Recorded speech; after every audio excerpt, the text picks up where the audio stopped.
My style is usually, if I'm staring at you like this, I ain't listening. it looks like I'm listening, but I'm actually not. I hear you Usually, better if like I'm doing this and I'm doing this, I'm actually listening. Yes. And I know a lot of little boys like that. I don't know if this is a boy thing, but I know boys like that. Man. That if they're busy and they act like that, Mom, I can't hear da, da, da, da, da, da, da. But if they're sitting there looking like this, they my look thing like is they're this. listening, but they're not listening. This is my thing. Hey, deal with your insecurity. Don't giving you a daggone check. I hear you. I paid you. That's just saying. I paid you to be here. Like.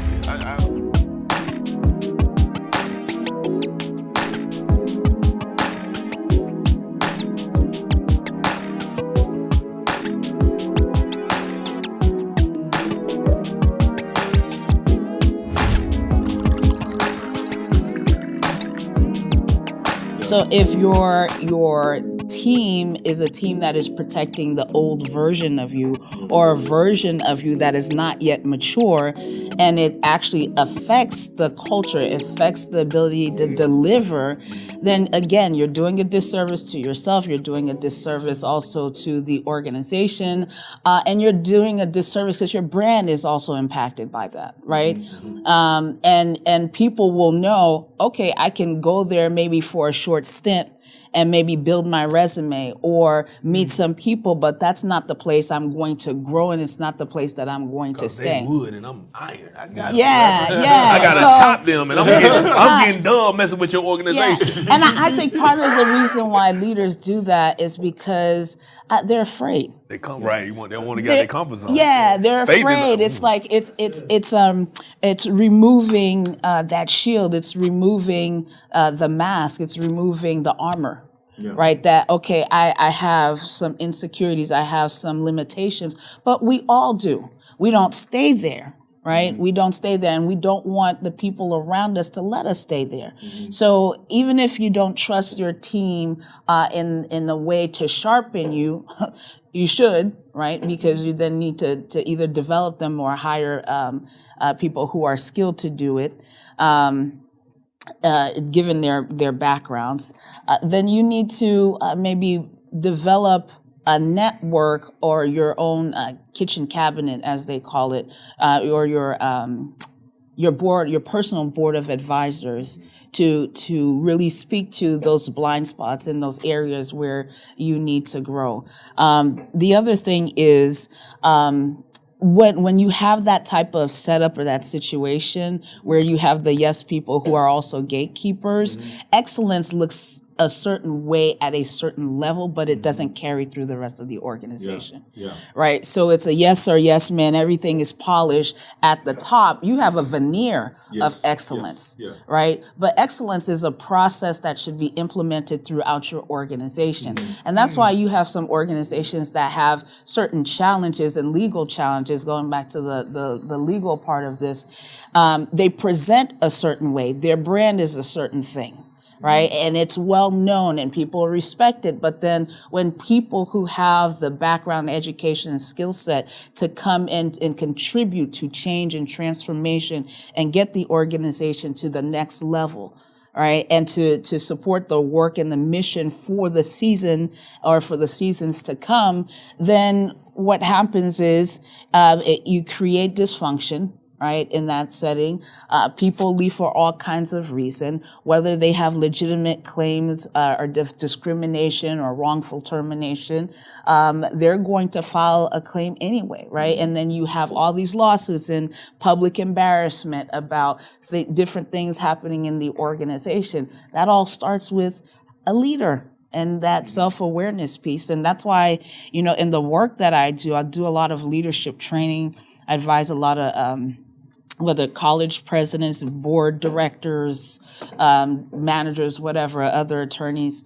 But in the work that I do, we can spend a lot of time fighting legal claims, fighting lawsuits and defending ourselves. But if we spend the time doing the work up front, and that it's the hard work. Culture is about people's attitudes, their heart posture, their norms and their values, right? If we spend time addressing that and saying it's okay to be excellent at all levels of the organization, then we'll have the ability to not just attract really skilled, smart, talented people and allow them to contribute and to credit them with their contributions and not ignore their contributions, but also value their concerns and not turn against them when they do share those concerns. Because why? I'm here for a moment. I'm not here forever. I'm a limited leader. I am not able to touch everything. And what I cannot touch, I want someone else to touch in the way that they are skilled to touch it, reflecting back on my mission and vision and doing it their way, not dishonoring what has already been done, but also they're able to have a level of reach and impact that I alone could not have. And so for me, it's just an ecosystem of opportunities and a framework, essentially, how to lead people in a responsible way, but also be able to attract the type of people you need to do that. Yeah, what I discovered is when I hire very talented people, that you tend to hire people based on their skills, and your first thing you see their resume, and then you interview them, and you're interested in knowing, do they have the skills for the job? But then when you hire them, you hire all of them. And part of the challenge is that for a whole person to come to an organization and really lean in, you got to make them feel like their whole self is welcome, right? Or else you just want a part of them and not the personality, not the, there are going to be days they need to stay out because they may have kids that, may get sick, or, you got to be able to adjust to the reality of their life in order to make them feel like they are part of the organization. Because if you make them feel like they're just a hired hand, and they're going to not feel fully present, and eventually they're going to look for something else. Well, they will look for something else, and they'll tell their peers and their people in their network, this is not a place to go, right? If you're serious about your future.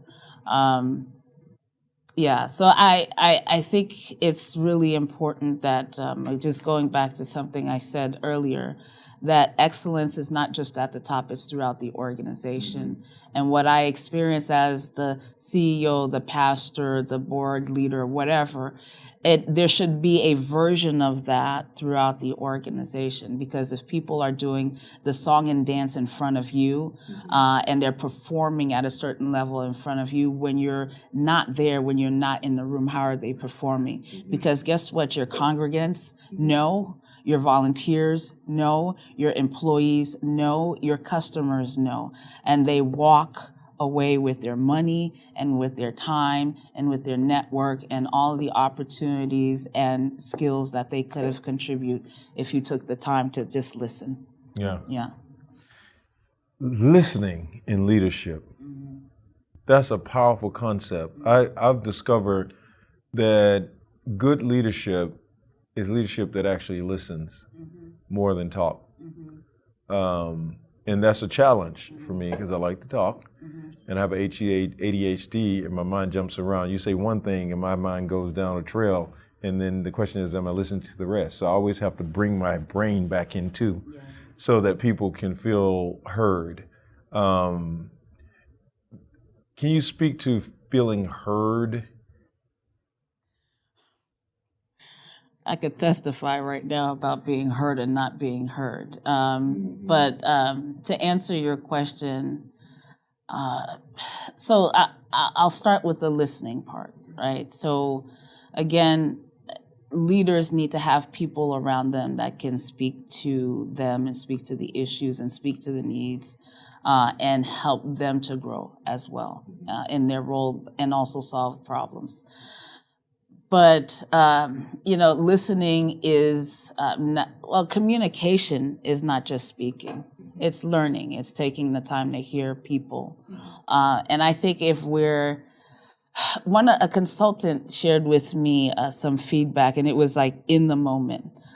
So I'm a former state official for the state of Massachusetts. I was appointed deputy treasurer, employment counsel, ran a lot of stuff. I also worked in transportation and worked with another administration, did a lot of stuff. And one of the things the consultant told me, we were paying him a lot of money. And I was, super busy. At one point, I had a staff of 200 people reporting to me. And I was just on my phone, doing stuff, and he was talking and whatever. And I would tune in when I needed to tune in. Right. And I had the ability to do that multitask, whatever that means. But he told me, he said, you're paying me a lot of money not to listen to me. So when you are ready, then I'll re-engage this conversation, or we can reschedule, and I can come back at another more convenient time. And I'm like, sir, we paying you, but it was a level of disrespect to him that he has spent his time and his effort to be in this room to help me solve a problem, and I'm not listening. What is the point of that? And so I'd learned then to, okay, how can I minimize the distractions? A person who is always thinking, all leaders are always thinking, your mind is everywhere because you have so many problems. If I know that is an issue for me, what I will have is something like this, because I'm writing now, right? It's okay. I have all these thoughts that are coming to mind. I'm writing them down because I don't want to forget, right? Because there's inspiration in the conversation we're having, and listening leads to also inspiration, but it also helps me to then maybe fine tune certain things that I'm doing. But to be able to engage that person, I need to then just, again, minimize the distractions and ask clarifying questions, right? So if I miss something, can you say that again? And not all the time, but to come back to whatever question or thought, right, that the person had. The other thing that you can do, I think, as a leader, when your mind is just filled with other things, is to schedule some space for you to breathe and to think. Right? The notion that as leaders we need to go is foolish, right? Again, we're limited, and so we have to take the time to be able to process our own thoughts. And I used to, like my assistant used to just schedule things back to back, and I was like, listen, let's just give me 15 minutes between meetings to take a step back and process what I just talked about, or what we just talked about. The other thing I do in terms of ensuring that people are heard and that I'm listening, just a simple practice is if I'm in a meeting, I literally set the agenda up so that I'm listening more and talking less. So I'm giving everybody in the room an opportunity to share, but also to share with each other what they're doing and how they can better collaborate with each other. So this is my question. You kept that consultant? Sorry, I'm still gonna stuck on somebody. I did. I did. He was effective. He was very effective. Me, I know I use my phone as a pacifier. I'm ADHD kind of, and I take notes. I stay on track, and then sometimes it just gives me something to do to hear. I was just wondering because I was irritated. I was irritated. I'm still right there. Well, my style is really usually if I'm staring at you like this, I ain't listening. It looks like I'm listening, but I'm actually not. I hear you better like this. I'm doing this. Yes, I'm actually listening. Yes, and I know a lot of little boys like that. I don't know if this is a boy thing, but I know boys like that. That if they're busy and they act like that, it's Mom, I can hear da, da, da, da, da, da. But if they're sitting there looking like this, they my look thing like is this is my thing. Hey, deal with your insecurity. Don't giving you a daggone check. I hear you. I paid you. That's just saying. I paid you to be here. Like Rob Coleman, vice mayor. But to the point. Oh, go ahead. No, Rob Coleman, the mayor, the vice mayor. I was doing something, and I had just got there, and I was doing these things, and I was multitasking. And I said, hold on, that didn't make no sense. And at the end of the meeting, he came to me. He said, man, I didn't know you were paying me attention. I said, yeah. I said, man, that keeps me engaged with you, man. If I just sit here looking at you, my mind gonna float somewhere else. I need to do this so I can hear you. And he said, man, you heard everything I said. And he said, I didn't think you were paying me any attention. So anyway. But to your point, though, can I speak to the point? Go ahead. I agree with that. No, go ahead. But to the point that that I heard you making, there are leaders who do have people who are around them who can offer them the constructive information that they need, and they actually don't listen. And so And to pretend to listen and not listening is like worse, or right? pretend to listen and only take portions of what you say and expect your whole formula to work when you only use part of what I said. Like the peanuts, wah, wah, wah, wah. You know what I'm saying? You ain't even listening to me. So my thing is this: body language is part of communication, right? So for me, it is a turnoff, and it is for generally anybody. If I feel like you're not paying attention to me, right? I'm here and we're having a conversation, and it doesn't look like you're listening. Then I stop and I ask, okay, is there's something else you need to focus on, or can we have this conversation another time? Because I have a split mind on that. On the one hand, I totally understand what you're saying, but my doctoral advisor at Boston University used to ask me all the time, "Are you listening? Because I can't understand. I can't see if you're listening." I'm like, yes. How can you see if I'm listening? He didn't feel that I was listening. Body language. It's body language. But I'm listening. Right. You're trying to see what I'm saying? Because my mom is blind.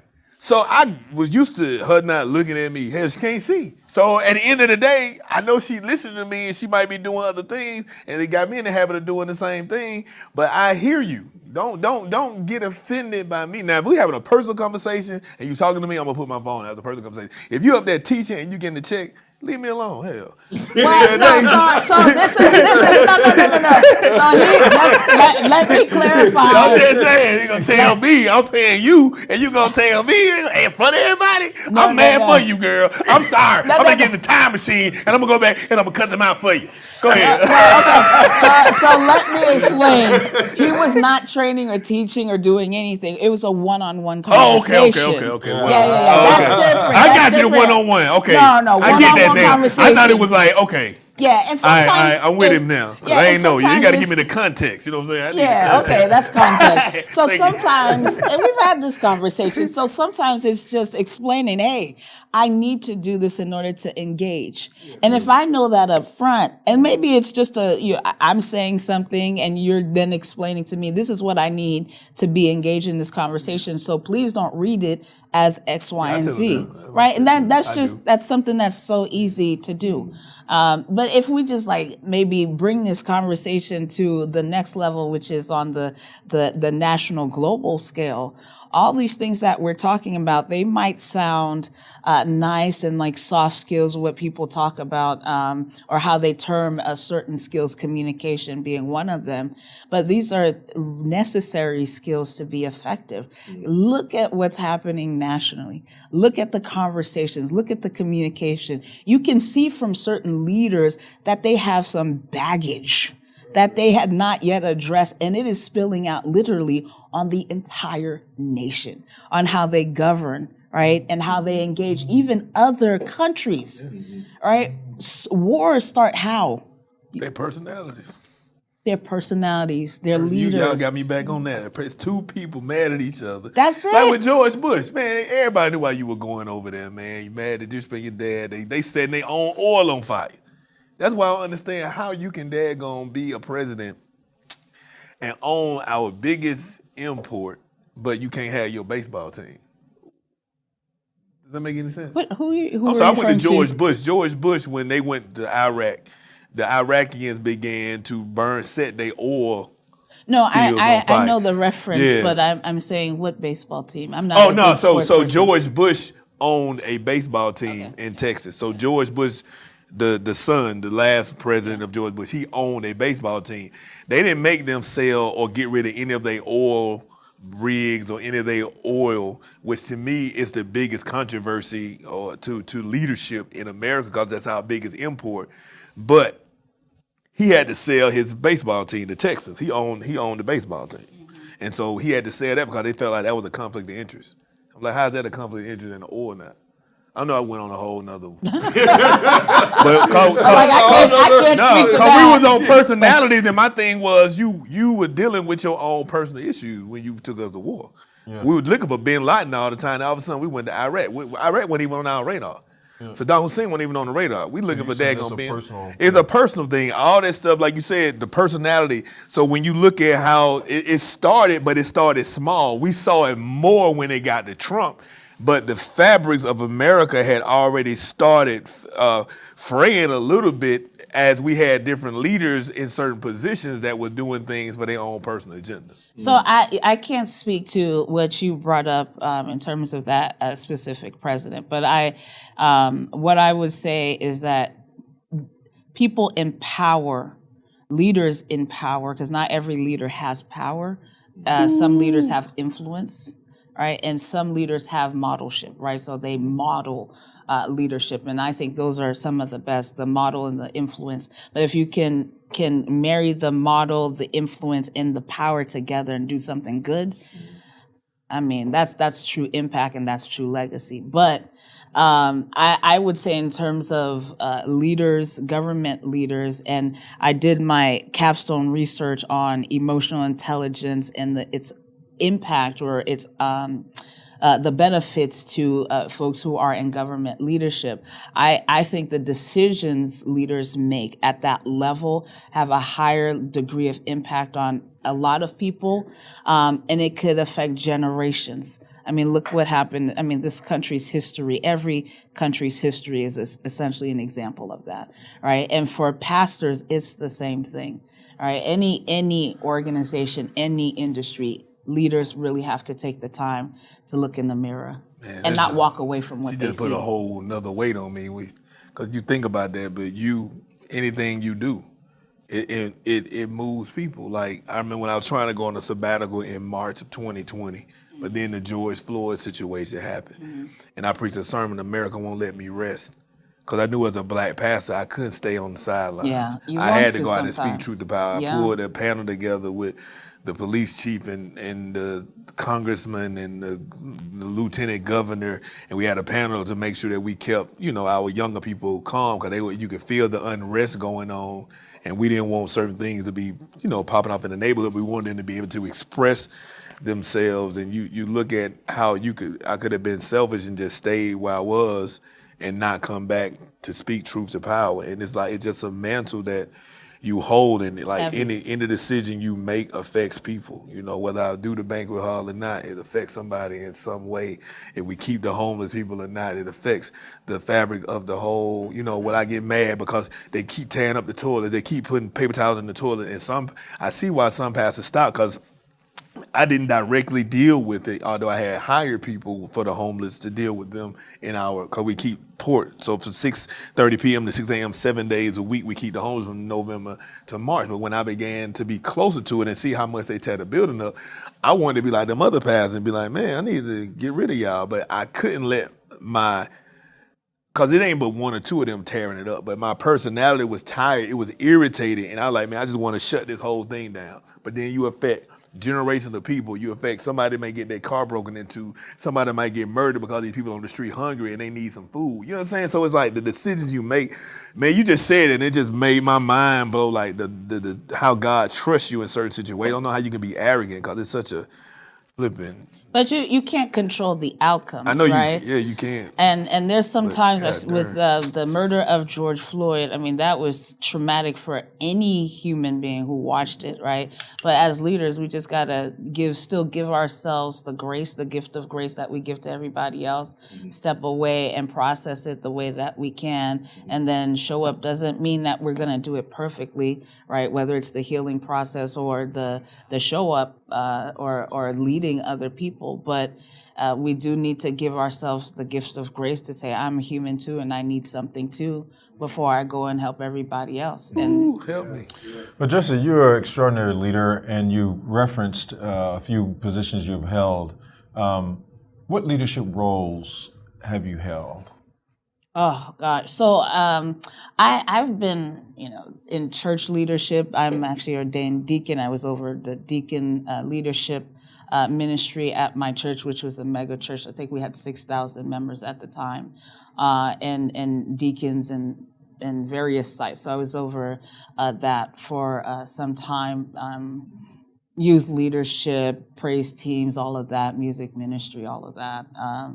But in government, Deputy Treasurer for the Commonwealth of Massachusetts, Assistant Secretary of Transportation, and Chief Administrative Officer for the Commonwealth of Massachusetts.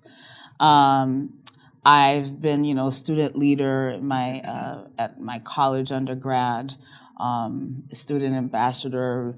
I also do a lot of training, leadership training. I train other attorneys as well. So I've served on faculty of Massachusetts Continuing Legal Education and also Massachusetts Commission Against Discrimination. I am a resident of Texas now.